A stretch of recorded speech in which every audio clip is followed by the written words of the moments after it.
कोई चोरी में लगा हुआ है वो चोर बन रहा है, कोई गाली गलोच में लगा हुआ है मर्डर कर रहा है तो वो कत्ल कत्ल कत्ल पे कत्ल किए जा रहा है।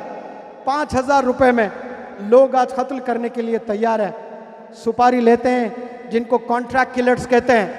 5,000 रुपए में इंडिया में ऐसे भी बंदे हैं जो 5,000 रुपए लेकर एक बंदे का कत्ल करके एक औरत को बेवा बनाने के लिए 5,000 रुपए ले रहा है। एक माँ को बेसहारा बनाने के लिए 5,000 रुपए का कॉन्ट्रैक्ट ले रहा है। कुछ बच्चों को यतीम बनाने के लिए 5,000 रुपए का कॉन्ट्रैक्ट ले रहा है। लानत नहीं तो क्या ऐसे बंदों पर। 5,000 रुपए के लिए आज वो बंदा एक औरत, एक भारत की नारी को वो बेवा बना रहा है, एक बूढ़ी माँ को बेसहारा बना रहा है, 4-5 मासूम बच्चों को वो यतीम बना रहा है। सिर्फ 5,000 रुपए के लिए आप घर को तबाह कर रहे हो। ये एजुकेशन अगर आप सही लेते हो तो फिर आप कभी ऐसे दूसरों का घर नुकसान नहीं कर सकते हैं। आप सल्लल्लाहु अलैहि वसल्लम ने बहुत से टीचिंग्स दिए हैं, उनमें मैं एक टीचिंग पर फोकस करना चाहता हूं। आप सल्लल्लाहु अलैहि वसल्लम कहते हैं the best among you are those who do not harm others with their tongue and with their hands. तुम में से बेहतरीन इंसान वो हैं जो अपनी जुबान से और अपनी हाथ से किसी को तकलीफ नहीं देते हैं। आज हम कितने लोग को गाली देते हैं, कितने लोग को हम धमकाते हैं, डराते हैं, हाथ से मारते हैं, गीबत करते हैं, तो लोगों को तकलीफ हम दे रहे हैं। और आप सल्लल्लाहु अलैहि वसल्लम को हम कहते हैं हम आशिक रसूल है, हम प्रॉफिट मोहम्मद सल्लल्लाहु अलैहि वसल्लम को मानते हैं। अगर आप मानते हैं, आपने अपनी जुबान से किसी को तकलीफ नहीं देना है। अगर आप मानते हैं तो आप अपनी हाथ से किसी को तकलीफ नहीं देना है। ये जितना मजमा है, ये सारे मजमे को गवाह रखकर मैं कहता हूं, मैं 2008 से 2024 तक कमोपेश 3 लाख बच्चों को मैंने पढ़ाया। अबू आसिम साहब, मैं क्लास में ना घड़ी लेकर जाता हूं ना छड़ी लेकर जाता हूं।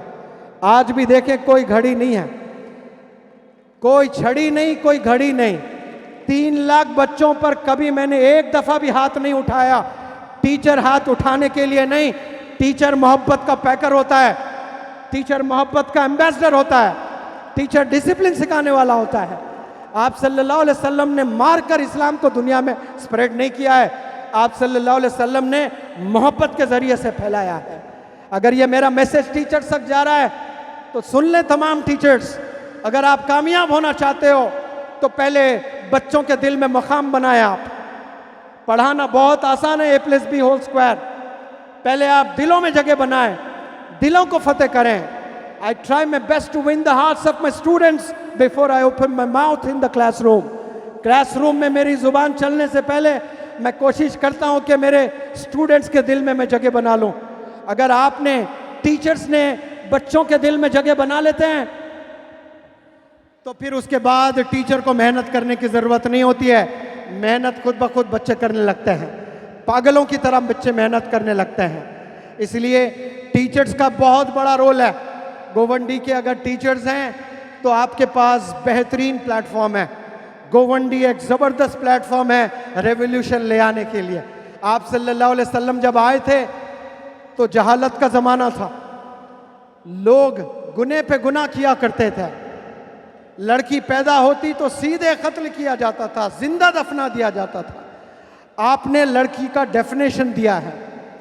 आज पूरी दुनिया वाले वुमेन राइट्स पर, वुमेन एम्पावरमेंट पर हर कंट्री में बड़े बड़े NGOs काम कर रहे हैं और गवर्नमेंट के भी बड़े बड़े इनिशिएटिव्स हैं और भारत सरकार के भी ज़बरदस्त इनिशिएटिव्स हैं कि बेटी पढ़ाओ और बेटी बचाओ। माशाल्लाह, बहुत प्यारा नारा है। लेकिन 1450 साल पहले जब लड़की पैदा होती तो जिंदा दफना दिया जाता था, जिंदा मार दिया जाता था। अपशगुन समझ में आता था लोगों को तो जिंदा दफनाते थे। तो आप सल्लल्लाहु अलैहि वसल्लम जब तशरीफ ले आए, आपने डिफाइन किया कि लड़की किसको कहते हैं। आपने बताया कि लड़की अल्लाह की तरफ से तोहफा है, लड़की अल्लाह की रहमत है। अगर आप लड़की को मारते हो तो आप अल्लाह की रहमत से महरूम हैं। आपने डिफाइन किया लड़कियों को, तो कुछ दिन पहले, कुछ हफ्ते पहले, कुछ महीने पहले जो हाथ लड़कियों को दफन करने के लिए चलते थे, वो हाथ आसमानों की तरफ चलने लगे। वो दुआ करने लगे, अल्लाह से भीख मांगने लगे, या अल्लाह मेरे घर बेटी दे दे। कुछ दिन पहले वही हाथ से बाप दफनाता था बेटियों को, और कुछ दिन बाद वो अल्लाह से भीख मांगने लगा कि या अल्लाह मेरे घर रहमत भेज दे। ये जादू कैसे हुआ है, ये ट्रांसफॉर्मेशन कैसे हुआ है? ये आप सल्लल्लाहु अलैहि वसल्लम की टीचिंग्स है। जितनी औरतें, वो मुसलमान हो, वो नॉन मुस्लिम्स हो, सल्यूट करना चाहिए आप सल्लल्लाहु अलैहि वसल्लम को। आपने डिफाइन किया है औरत को, आपने बताया है कि ये बेटी रहमत है, अल्लाह की रहमत है। और जब बेटी बड़ी होती है, जवान हो जाती है, और जब उसकी शादी होती है, तो वो अपने हस्बैंड के ईमान को कामिल मुकम्मिल करती है। यानी अगर कोई नौजवान बंदा शादी नहीं किया अपने ज़िंदगी में, वो बैचलर ही है, शादी नहीं किया उसने, और किसी लड़की से शादी करता है, तो वो लड़की की बरकत से उसका ईमान पूरा हो जाता है, दीन मुकम्मल हो जाता है उसका। तो वो शादी करके अपने हस्बैंड के दीन को मुकम्मल कर रही है। कितना बड़ा कंट्रीब्यूशन है। जितने लड़कियां माजी में, हजारों साल पहले से आज तक जितनी लड़कियां शादी की है, मुनव्वर जमा का सलूट उन तमाम औरतों को। आपने करोड़ों औरतें, करोड़ों मर्द हजरात के दीन को मुकम्मल किया है माशाअल्लाह। और जब आप कुछ साल बाद माँ बनती है, फिर अपने कदमों में जन्नत फैला देती है। बच्चों की जन्नत कहाँ होती है? माँ के कदमों में। ये ऑक्सफोर्ड यूनिवर्सिटी ने नहीं बताया, ये स्टैनफोर्ड यूनिवर्सिटी ने नहीं बताया है, ये हार्वर्ड यूनिवर्सिटी ने नहीं बताया है, ये आप सल्लल्लाहु अलैहि वसल्लम ने बताया माशाअल्लाह। कि बच्ची जब पैदा होती है तो रहमत बनकर आती है, शादी करती है तो उसके हस्बैंड के ईमान को मुकम्मल करती है, माँ बनती है तो माँ के कदमों में जन्नत होती है। जितनी औरतें हैं, खड़े होकर के स्टैंडिंग ओवेशन आप सल्लल्लाहु अलैहि वसल्लम के लिए, खड़े हो जाएं ऑनर में। क्या मकाम आपको अल्लाह ने, आप सल्लल्लाहु अलैहि वसल्लम ने दिया है माशाअल्लाह। गिरविदा हो जाए आप सल्लल्लाहु अलैहि वसल्लम पर। मार दिया जाता था औरतों को, लेकिन कैसा इंसाफ किया आप लोग के साथ में, तमाम औरतों के साथ आपका यही रवैया था माशाअल्लाह। और ये टीचिंग्स, कैसे बेहतरीन टीचिंग्स, ये एजुकेशन के ज़रिए से आता है। एजुकेशन फ़कत मैथमेटिक्स को नहीं कहते हैं, साइंस को नहीं कहते हैं। एजुकेशन में एक चैप्टर होता है डिसिप्लिन, एजुकेशन में एक चैप्टर होता है सैक्रिफाइस, एजुकेशन में एक चैप्टर होता है पेशेंस, एजुकेशन में एक चैप्टर होता है जस्टिस। ये भी तो सीखना है हमने, लेकिन कहाँ हम सीख रहे हैं। जो बंदे स्कूल जाते हैं, वो बंदे इंग्लिश भी पढ़ते हैं, मराठी भी पढ़ते हैं, मैथ भी पढ़ते हैं, सोशल भी पढ़ते हैं, साइंस भी पढ़ते हैं। नौजवान बच्चों से मैं मुखातिब हूँ, स्कूल गोइंग जितने भी चिल्ड्रन हैं, कॉलेज गोइंग जितने भी चिल्ड्रन हैं, एक दफ़ा हाथ ऊपर करके सबूत दें कि आप स्कूल जा रहे हैं, आप कॉलेज जा रहे हैं। अबू आसिम साहब, सारे बंदों ने हाथ उठाया, माशाल्लाह कितने एजुकेटेड है गोवंडी, बड़ा कमाल है। इतने सारे बंदे हाथ उठे हैं, झूठ तो नहीं बोल रहे हैं आप लोग? हाँ, चले और एक सवाल करता हूँ मैं आपको। मानो कि 5-6 सब्जेक्ट्स आप स्कूल में पढ़ रहे हो, 5 सब्जेक्ट्स में आपने 100 मार्क्स ले आए, और एक सब्जेक्ट में आपको 34 मार्क्स आए। मानो कि पासिंग मार्क्स 35 है और आपने 34 अचीव किया, तो आप पास हुए कि फेल हुए? आवाज़ में बोले भाई। अरे मैं बोलते बोलते नहीं थक रहा है, आप एक दफ़ा बोलने के लिए थक रहे हो। 6 सब्जेक्ट आपने लिखे हैं, 5 में आपने 100 नंबर ले आए, 100। एक में आपने 34 ले आए, एक में 34, 1 मार्क्स आपको आता तो आप पास हो जाते। आपका टोटल ज़बरदस्त है, यानी 90% है, लेकिन फिर भी आप फेल है ना। क्यों 35 मार्क्स नहीं ले आए? तो अब सुने, मज़े की बात मैं बताता हूँ कि ज़िंदगी में भी ऐसे सब्जेक्ट्स हैं जिसमें आपने पास होना है। जैसे स्कूल के 6 सब्जेक्ट्स हैं ना, लाइफ के भी कुछ सब्जेक्ट्स हैं। जो पहला इम्तिहान किसी बंदे का इस रूए ज़मीन पर होता है ना, वो पहला सब्जेक्ट है बेटी या बेटा।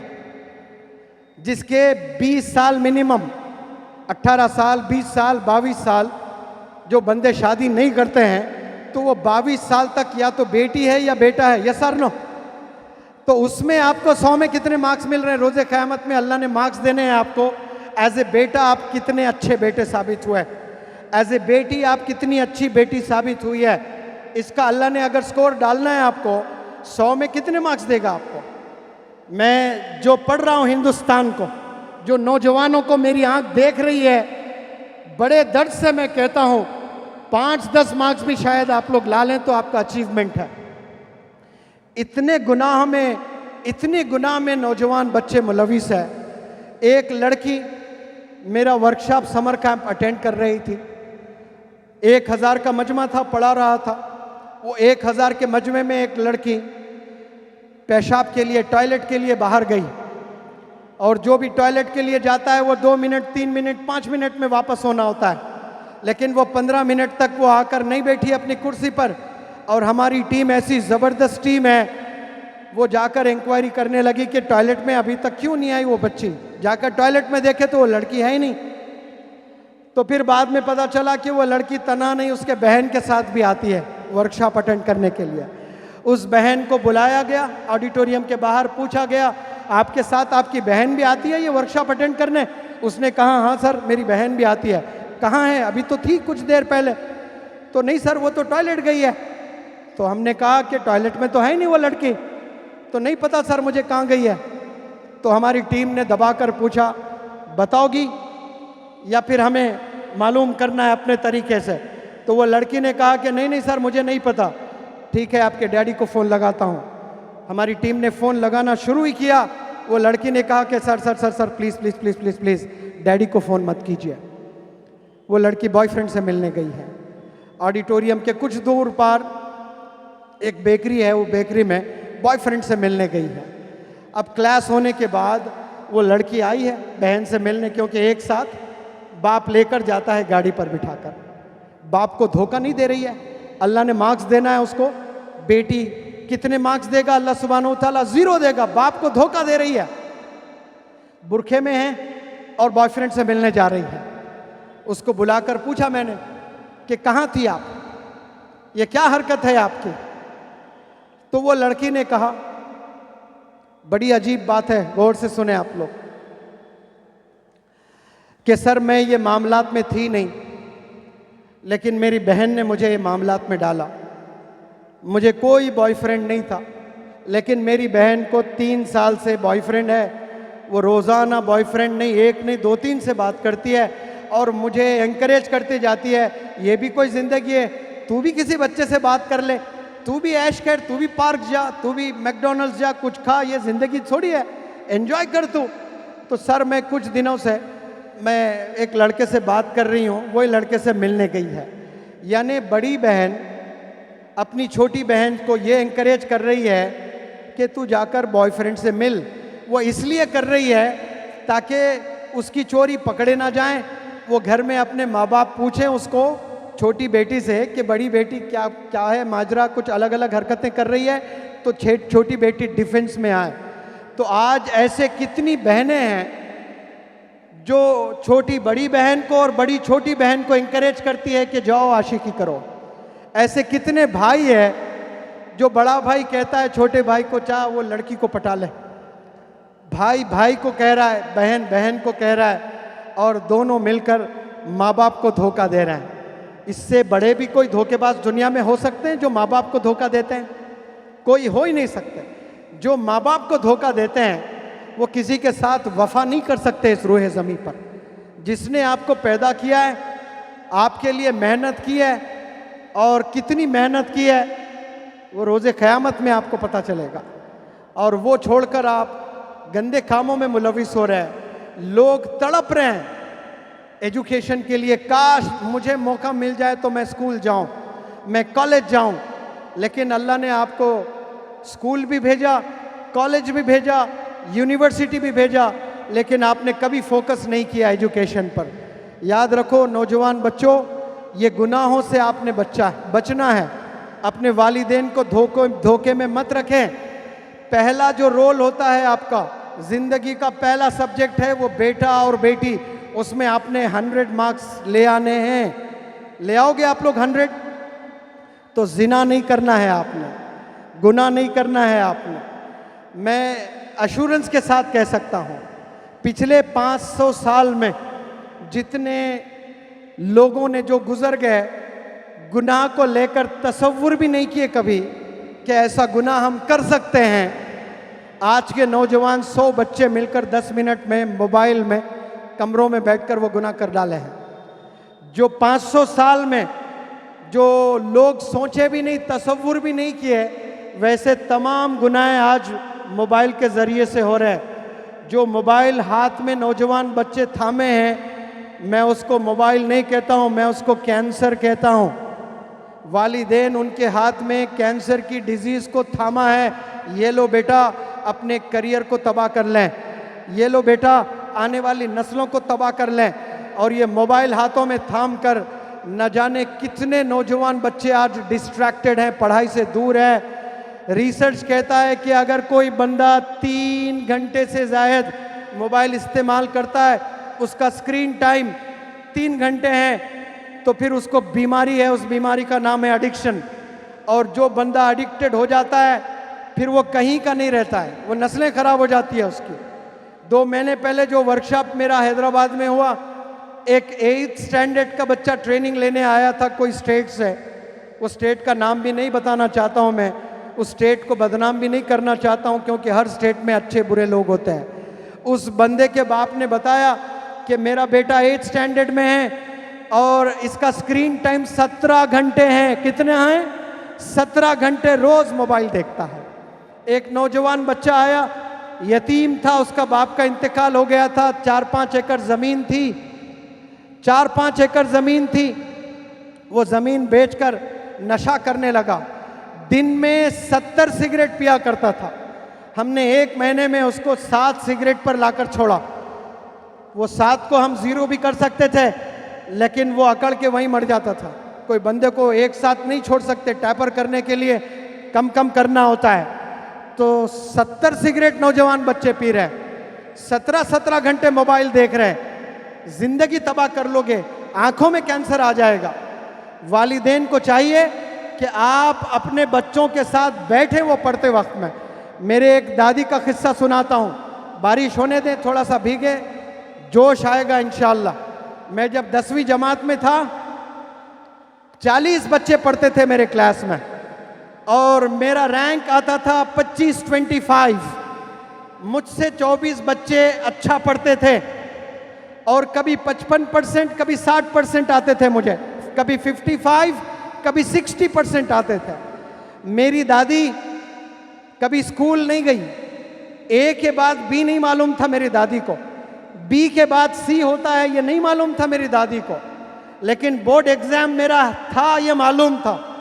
सिर्फ बोर्ड एग्जाम के 3 महीने कबल, 90 दिन पहले से आपने मुझे रात में 3 बजे जगाना शुरू किया, 6 बजे तक 3 घंटे वो चेयर, 2 चेयर रखती, एक चेयर पर वो बैठती और एक चेयर पर मुझे बिठाती और कहती पढ़ाई करो। अब 6 बजे तक मैं 3 घंटे रोज पढ़ता था और 3 घंटे सिर्फ रोज नहीं पढ़ता, ऐसे 3 महीने पढ़ा, 90 दिन पढ़ा, 270 घंटे पढ़ा। फिर फजर की नमाज पढ़कर मैं मैथ ट्यूशन पढ़ने जाता था और उसके बाद बोर्ड एग्जाम दिया तो मुझे 55% से 82% आया। उस जमाने में 82% यानी 95 के बराबर है। और क्लास में मैं 3rd बेस्ट स्टूडेंट था, 25 नंबर से जाकर मेरा कहाँ 3रे नंबर पर मैं। तो जब मैं रिपोर्ट कार्ड लेने स्कूल पहुंचा, जो टीचर्स ने मुझे पढ़ाया वो टीचर्स ने तंज किया मुझ पर। वो तंज क्या कहकर किया, तूने जरूर चीटिंग की होगी एग्जाम में, वरना तुझे 3rd रैंक कैसे आता है, हमेशा 25 आता तुझे। मेरी दादी ने, अबू आसिम साहब, वो काम किया जो मेरे पूरे स्कूल के टीचर्स नहीं कर पाए। और वो दादी जिनको ए के बाद बी नहीं पता था, आज बैठते हैं सारे औरतें पाकिस्तान की सीरियल्स देखते बैठते हैं कि रमज़ान में मुझे यही ड्रेस लेना है, आप बताएं, मूवीज देखते हुए, इंस्टाग्राम देखते हुए माएँ बैठी हुई हैं। आज तमाम माओं से, तमाम दादियों को मैं अपील करता हूं कि मेरी दादी जैसा आप काम करें और एक मुनव्वर ज़मा आपके घर से भी निकलेगा इंशाअल्लाह। जितने दादियां हैं, एग्जाम से सिर्फ 3 घंटे कबल, 3 घंटे पहले आपने मेहनत की है, 3 महीने तक, तो ऐसा रिजल्ट आया है। आप लोग, आपको पढ़ाई नहीं भी आती है तो आप अपने बच्चों के साथ बैठकर सिर्फ देखते रहिए उन्हें। जैसे वालिदैन को देखना भी इबादत है। हर गरीब हज नहीं कर सकता है, उम्रा नहीं जा सकता है, और जिनके पास पैसा है वो पैसे से उम्रा तो कर सकते हैं, लेकिन उम्रा कबूल हो रहा है कि नहीं हो रहा है कोई गारंटी नहीं है। हज कबूल हो रहा है नहीं हो रहा है कोई गारंटी नहीं है। लेकिन आपके घर में बाप है और वो कमरे में सोया पड़ा हुआ है, सो रहा है, और आप बाप को देखकर मुस्कुरा रहे हो, मकबूल हज का सवाब है, और ये रोज पा सकते हो सवाब आप। जो लोग मशक्क़तें कर कर हज पर जाते हैं, कबूल होता है नहीं होता है कोई गारंटी नहीं है, लेकिन याद रख लें आपके घर में आपके वालिद है, सिर्फ मुस्कुरा कर देखें आप, इबादत है। इसको इबादत समझकर आप, मैं माओं से इल्तिजा करता हूँ, क्लास में स्कूल से आने के बाद रोज़ाना 3 घंटे आप अपना मोबाइल ऑफ कर लें, लॉकर में डाल दें। मेरी दादी की तरह बस कुर्सी पे ऐसा बैठे रहें और देखते रहें, नज़र रखें बस। इंशाअल्लाह आपके घरों से डॉक्टर APJ कलाम पैदा होगा, आपके घरों से इंशाअल्लाह मौलाना अबुल कलाम आज़ाद आएंगे, आपके घरों से फिर top business entrepreneurs Ratan Tata फिर से पैदा होना शुरू हो जाएंगे इंशाअल्लाह। ये वालिदैन का बड़ा किरदार होता है, वालिदैन बहुत बड़ा रोल अदा करते हैं। एक बात कह के मैं मेरी बात को ख़त्म करता हूँ। मेरी एक स्टूडेंट है राजस्थान की, उसको एक बीमारी है, बोन वाली बीमारी। वो ऐसी बीमारी, गिर जाते तो हड्डी टूट जाती। उसकी 7 दफ़ा हड्डियां टूट गए थे पैर के। कितनी दफ़ा बोले जोर से? 7। और 17 ऑपरेशंस हुए थे पैर के, और वो बौनी थी, राजस्थान के छोटे गांव में रहा करती थी। तो उसके खानदान में उसके बच्चे वगैरह, भाई बहन, सबको यही बीमारी, जो बौने बौनियाँ होते ना छोटे छोटे हाइट के, सबको वही बीमारी थी। जल्दी बात खत्म करता हूँ, सुन लें। तो वो बाप ने घर छोड़कर दिल्ली चला गया, किसी और औरत से शादी कर ली उसने, क्योंकि घर में बड़े प्रॉब्लम्स हैं। तो दिल्ली जाने के बाद वो बच्ची पढ़ना चाह रही थी, लेकिन हेल्पलेस थी, बाप नहीं था तो कैसे पढ़ती। तो वो बच्ची की दादी ने अपने बाप को कहा, तूने घर तो बेसहारा छोड़कर दिल्ली चला गया, किसी औरत से शादी कर ली तूने, 4 बच्चे हैं या 3 बच्चे हैं, बेसहारा कर दिया, कम से कम एक बच्ची पढ़ना चाहती है, दिल्ली बुला ले।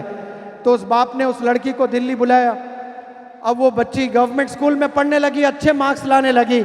उसकी सौतेली बहन थी, तो सौतेली माँ ने उसमें हसद हुआ और कहने लगी कि आज से 7 बजे के बाद तू पढ़ाई नहीं करेगी, बिजली की बिल बड़ी जम के आ रही है, तूने पढ़ाई नहीं करना है, 7 बजे से कोई लाइट नहीं चलेगी। तो वो बंदी सुबह 4 बजे उठकर पढ़ती और अच्छे मार्क्स आते, और माँ में और हसद होती और जुल्म करने लगती है। तो फिर उसके पास 2 चॉइस थे, इतना जुल्म करने लगी, अब वो सह नहीं पा रही थी। तो लड़की के पास में 2 चॉइस थे, या तो राजस्थान वापस चले जाएं या फिर कुछ नया कदम उठाएं। उसने राजस्थान वापस नहीं गया, यमुना विहार के स्लम्स में जाकर 9th स्टैंडर्ड की बच्ची अकेली स्लम्स में रहकर, अकेले स्लम्स में रहकर वो पढ़ाई करने लगी। ट्यूशन पढ़ाते हुए वो 20-30 रुपए कमाते हुए अपने महीने का गुजारा करती थी।